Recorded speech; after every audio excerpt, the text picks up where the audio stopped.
Welcome everyone to another episode of Cyber Talk with Nikolai. On today's show, we're going to discuss AI and cybersecurity. The episode is called The Rise of the Machines. And I have a special guest that's been doing certain things with certain machines and AI for quite some time. He just didn't tell anyone about it. So I have a guest, Scott Schifferman. He is with Trusted Internet and he is playing role there as virtual CISO. So Scott, I'm gonna not gonna steal the thunder from you. Turn it over to you. Introduce yourself. Tell a little bit about your company, and then we're gonna start diving into this. How we're gonna defend ourselves from the machines. I love it. What a fun topic too. Yeah. So thanks. First of all, thanks for having me back on the show. It's always a pleasure. We always have great dialogue, so looking forward to it. My name is Scott Shefferman. I'm a virtual CISO at Trusted Internet, a company you may not have heard of with a name that is generic. And if you ask me, it's probably on purpose. And that's because we handle a lot of very high net worth individuals and family offices and things like that. Um, Background, I don't even know where to begin these days. I've been doing it for so long, Nicola. You know how it is. But 25 years of cyber, 16 of those supporting like Navy systems, submarine satellites, you name it. Lots of years in the vendor space, supporting mostly endpoint EDR, Silence, Sentinel One, and about 2.5, almost 3 years supporting Eclipsium, which is a wonderful little vendor that is just crushing it in the IT supply chain security space. Worried about all the backdoors and implants coming from uh, places like China and finding their ways into all of our devices, including the ones we're using right now. So that's kind of my background and trajectory. And now I'm with Trusted Internet as a vCISO, solving for really weird problems. It's very different from the enterprise space. We do some small, medium business as well. We have some clients out east on the East Coast as well. But primarily what we focus on is, well, not primarily, but largely what we focus on are residential properties. And these are no ordinary residential properties. We're talking about some of the biggest mansions and complexes that there are. Some of the most high profile figures and names, sports names, entertainment, VIPs, politicians, all these kinds of folks. And in the context of doing that, you learn a lot about home security in a whole new light, and you kind of contrast it with enterprise security and solve for these very unique problems. At the same time, some of these problems are the very same ones and same actors, whether they're APT or criminal, that target enterprises as well. And those attacks definitely end up bleeding into one another too. So that's my background, a little bit introduction of what Trusted Internet does. If you have a high net worth person you want to be secured, we'll put a whole enterprise stack inside their residence and keep them secure and monitor it 24/7 as a SOC. Got it. Thank you, Steve. Thank you, Scott, for that. So it's very interesting and exciting, definitely. So from your experience and when we started this conversation on artificial intelligence, and a lot of people jumped into conclusions that all those things gonna maybe not kill us, but gonna take over and make our life a little bit harder. How do you see, without really discussing or getting into cybersecurity, how do you see AI and what does it bring into the conversation? With cybersecurity in general, so this conversation can go one of many different ways. A lot of people say I'm from the future. I like to think ahead so we can actually, arrive in one piece when we get to the future. But where I really think things are going high level is effectively a race to quantum computing. At the nation state level, of course, every nation knows that the first one to kind of arrive at productive and stable quantum computing applied to society's problems and economies and military and intelligence and everything else will likely dominate the global economy for decades to come, or indefinitely if we're not careful. So there's this giant race towards quantum compute. That race is constrained largely by power, by GPUs and silicon, and as well as just the overall ability to write the software necessary to leverage quantum hardware and compute. And cybersecurity sits at the nexus of all those things. AI is then there to help us author that code, self-prepare that code, improve that code and code in ways that we've never coded before as a human race. So that's really kind of the broader context for why we have things like chip wars, why we're worried about neon gas in Ukraine. The list goes on and on. All these kind of global economic, dynamics that we see play out today. So that's at the high level. At the kind of medium low level of altitude, if you will. AI is obviously, cybersecurity has always been a game where it's a race against an adversary, the cat and mouse we're all familiar with. AI adds an accelerant to that race, and it adds also an urgency. And that word is a little bit different than just being an accelerant. You can go fast towards a destination, but going fast towards a destination where you have to win to get there is kind of a different race, if that makes sense. So you're seeing AI play out heavily on the offensive side. You're seeing it heavily play out, obviously, as you know, Nikolai, with my background with Silence back in 2016 and kind of going forward. AI is a significant player in the defensive side as well. And I think it also has significant impact beyond just what you would consider generic cybersecurity, like firewalls and these kind of things. It also impacts what happens to all of that data that's been historically leaked already via ransomware leaks and breaches and open buckets and things like this.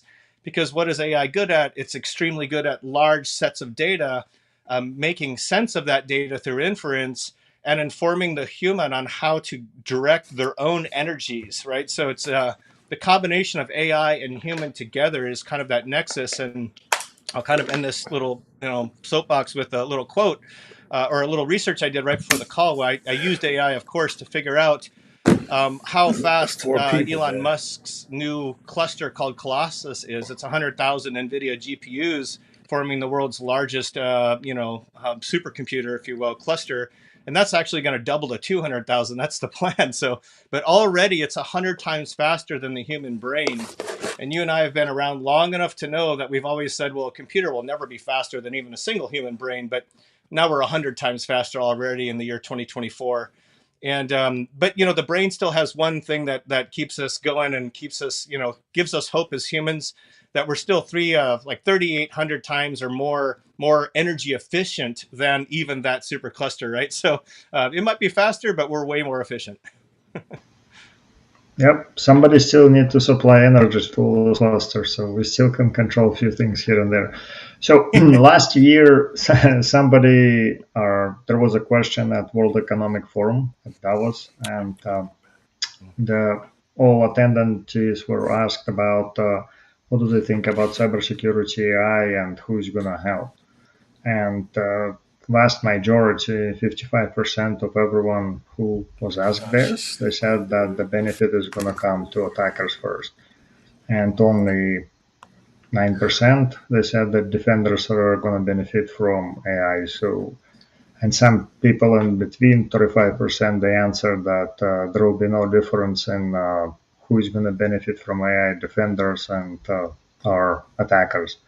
Like from my point of view, I see that attackers already been using AI for quite extended period of time, and we have issues with defending against those advanced cybersecurity attacks. So, kind of jumping into this topic, cybersecurity and AI, how do you see it, and what has been worked on, and have you seen any huge advancement where actually defenders can benefit from? Because definitely there are tons of different things or tons of different attack vectors that have been generated by AI. And if you read some media or certain things, I've read in some places that there was reported that new malware almost generated every 20 or 30 seconds, and different variants of existing ones getting modified almost at the same speed. So it seems like we're entering into very asymmetric warfare where our life is going to be a lot more miserable than it used to be. So, what is your take on it? Yeah, I would agree. I think with the majority of the folks at Davos's answer, which is that, yeah, I think the offensive side has an edge and a lead. They have an edge because they're not bound by moral compass. They're not bound by red tape or regulation. Even though those things are kind of in the infancy for AI for business and government, The attackers have no such thing, right? So with the advent of all these local models and all this data that's already been leaked, with massive corpuses of GitHub, technology that reusable by everybody, with a whole history of security offensive tools that can be automated. They're just set in this position where they can just literally. Their biggest problem is figuring out what they want to do, like Whether you because wake the up or world are is you their fine, oyster at this today is a point. good dream. I I think hope we're you just dream. getting started. Like even just a small analogy there from an offensive standpoint, we recently saw Brian Krebs write that article about how extortionists, or fake I extortions, if was you thinking will, of are you writing these letters, and at the end of the letter they and show a how image of your home and causing people to pay between $2,000 and $10,000 of worth of Bitcoin. you And that challenged me. that small difference of automation with realizing you can script Google Period. Images based on addresses that you already know You about your put your target pictures victims, up and then you and hit delete them, entire and I didn't swaths of even get zip a good codes, chance to see them. that is already forcing victims to like react as if they Period. actually have a physical person with a camera looking I at their was not home, happy about even though that. you and I know that's actually just a Google Maps street view that was scripted to spit out Period. and paste at the end of each one of these I'm dumb so letters. busy at work. But the letters, if you look at them and you analyze them, they're not very Today's sophisticated the yet. last day They are using AI to form their diction. You can tell that it's kind of a mix of it being busy, a human author and like AI bits. It kind of and I jumps want around inconsistently, but they're really not doing a whole lot with that technology. They're just getting free money with zero effort. My 10-year-old daughter could probably figure out how to run a campaign like this and make more Bitcoin than I've ever made in my life. So it's low sophistication, but low sophisticated actors that aren't very smart on their own leveraging AI is a pretty dangerous combo. So I feel like even at these low kind of dumb levels, a busy um, week. that they already have an advantage now. Let Period. alone nation state actors, let alone So I criminal didn't get to see your organizations like the pictures Conti that Group or the well Black Byte because Group using AI to sift through all the leaked data that they just extorted from a double extortion I was ransomware so victim. busy. When you have that kind of data, in Period. fact, Jeff Sims did a lot of recent research, and if you recall Please the show me iSoon again. leaks from February this year, which is when the Chinese apparatus that supports Chinese government of public affairs, I believe it's called, that this apparatus had all these tools, tactics, procedures, and 500 of these documents were leaked. And of course, the Western security community analyzed that to say, what are they doing? How are they doing it? What is their process? Luckily, all that was documented for us, and we just had to translate it. But we used AI to analyze that. And Jeff Sims took it a little bit further. In fact, Joe Hall, Dave Mitchell, and Jeff Sims gave a talk recently.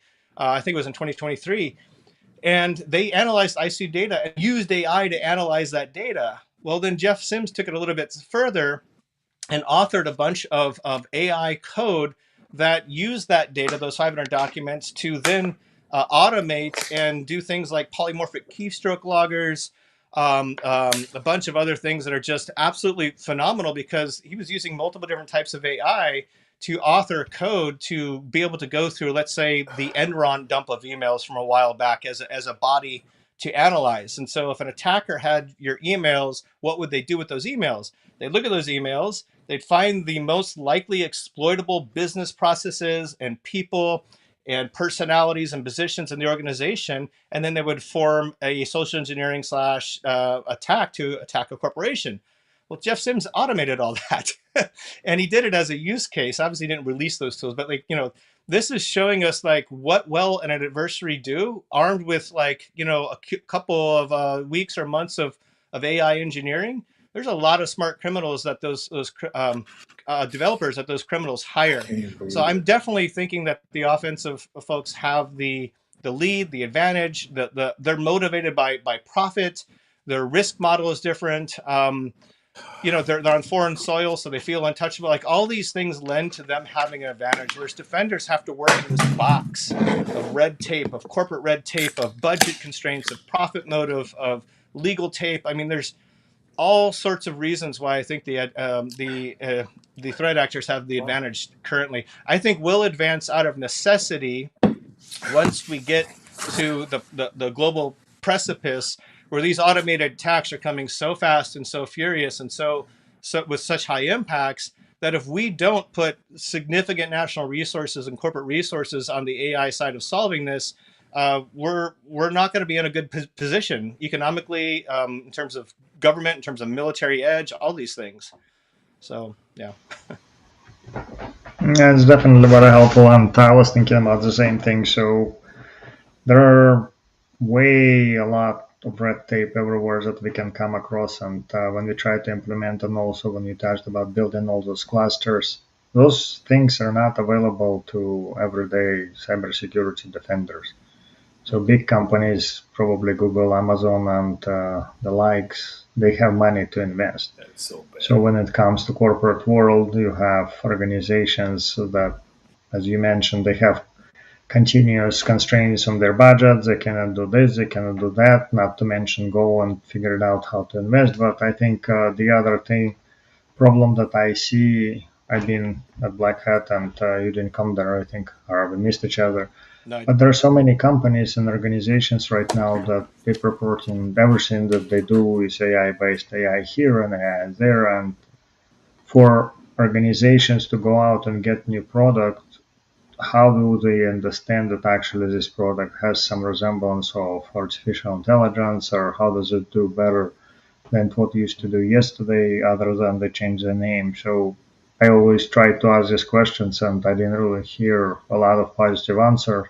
It's like, how would I determine that this particular piece of software that somebody's saying it's all AI powered, it does all those fancy things, it's going to help to solve the world hunger and things like that? How would I know?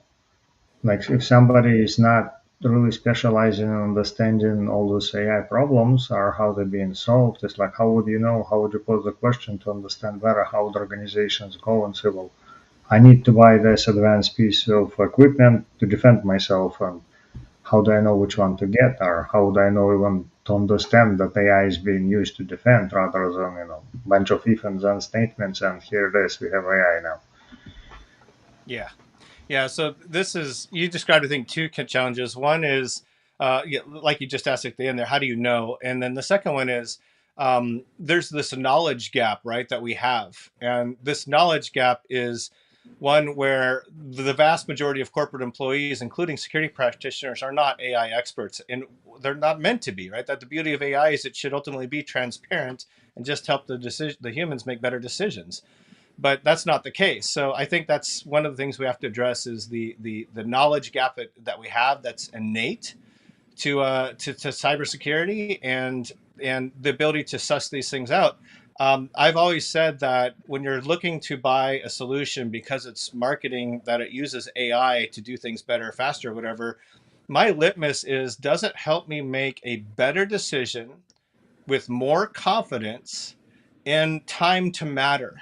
Those are the three kind of litmus. That statement has to flow the way I just flowed it. Like, you might have all these alerts, and you might have more data, you might have more telemetry, you might have all these things, intelligence feeds, etc. But if it's not helping the organization make a better decision faster with high confidence in time to matter, you could even be taking a step backwards from even a rules-based system that does the most important things really well already as a rules-based system. So I think it's a really valid question. I don't think there's a silver bullet answer on that one. I think we're going to be struggling with that from here on out.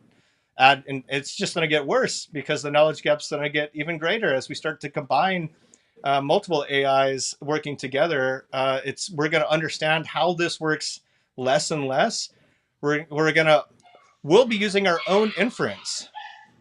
Our own inference meaning we will say, okay, AI has worked for me. It's made good decisions for the last 50 times. I'm going to trust that the 51st time it's going to make a good decision, that it's not going to hallucinate, that it's not going to do something wacky because of two data points it didn't know how to correlate, or because context it wasn't able to grab. So we're going to have to learn how to deal with AI as well as kind of a counterparty that we learn to trust, both in terms of moral and integrity aspects, but also in terms of raw capability and good decision making. Yeah, thank you for that, Scott. So it's interesting. So while you were talking, so I was thinking kind of like the question that you were trying to answer, and it's not easy way to answer. It's like when an organization is going to start seeing it or rather than believing it. in whatever they're getting, it's actually AI based, not some bunch of hype. But at the same time, let's say if somebody with an organization, they want to go and say, well, I want to create my own. What would it take for them in cybersecurity to say, I want to create my own AI model, I want to pull some information from different places, and I want to do analysis and see if I can validate to whatever others sell. So if somebody comes in and says, like vendor A, like, I have a great product and it does this and that, and it's all based on AI, would it be possible for somebody with relatively low budgets to go in and say, okay, let me spend, figuratively speaking, $50 on particular thing, and I'm going to start designing it, and then I'm going to validate whatever vendor A is trying to sell me to a certain extent? Or is something not really possible? Yeah, I mean, at that low budget, I wouldn't say so. I mean, I would even say that some of the larger organizations and like financial vertical and oil and gas as well, a lot of them have these massive data lakes that they've accumulated the information. They have the telemetry, they have the IOCs, they have everything they kind of need to extract value from that data in order to make better decisions, especially in the context of cybersecurity. But for them, it's really, really hard to retain data scientists. It's really, really hard to have continuity over the life cycle of a project. Organizations like that have to pivot. There's a merger and acquisition. All of a sudden, we have a new data set, or we don't have that data from the acquired company. So it's 2 minutes. It's hard, but there are advantages to it because running your own data center with your own data that never goes to a third-party cloud provider has its own security benefits if managed correctly. That's a big if. And you can keep kind of the proprietary stuff that you really care about just in-house. I think there are a lot of people working on doing that, but there's no really easy way for an individual. I mean, I know some really smart folks that do this, but they're super far and few between, and ironically, as humans, they just don't scale. So I think the answer is not so much. You kind of have to rely on the vendor space. It's kind of always been that way, but I think it becomes that way more and more as we progress in terms of sophistication and the need to integrate AIs, multiple different AI systems. We've talked about this before, but I think it's even coming more to fruition that the output of an AI is data or alerts, but then that becomes the input to yet another AI system. And that might feed like a SOAR or type of decision-making system. This is true in the battle space as well. And by the time all of those AIs feed from the bottom up to strategic or kind of decision-making points that are critical, you don't know. It's almost like the game of telephone with humans. You don't know where the hallucinations happen, where the context was missed, where the confidence levels are different for each one of these AI systems. So at the top, you're making a decision with high confidence. You literally get a score, a confidence score. I'm 99% certain, based on inference and math, that this is the right decision. But it's based on data that came from other third-party AI systems and analysis and inference. So I think this is the problem we're seeing all over the place. I worry about it in the battle space when you have war rooms and the Pentagon making strategic decisions with an AI persona in the room. It's still the human making the decision, but they're often heavily relying on what the AI model suggests is the right strategic decision or battle space decision in a theater of war, for example. So it's the same kind of analogy, because in cybersecurity, you have an adversary, and that adversary keeps you on your toes. And you have to be able to pivot. You have to be able to think on your feet. You have to be able to improvise. AI is not really good at those things. Thank you for joining us on part 1, Cyber Talk with Nikolai, talking about the rise of the machines. Stay tuned for part 2. For more information, visit us at is2inc.com.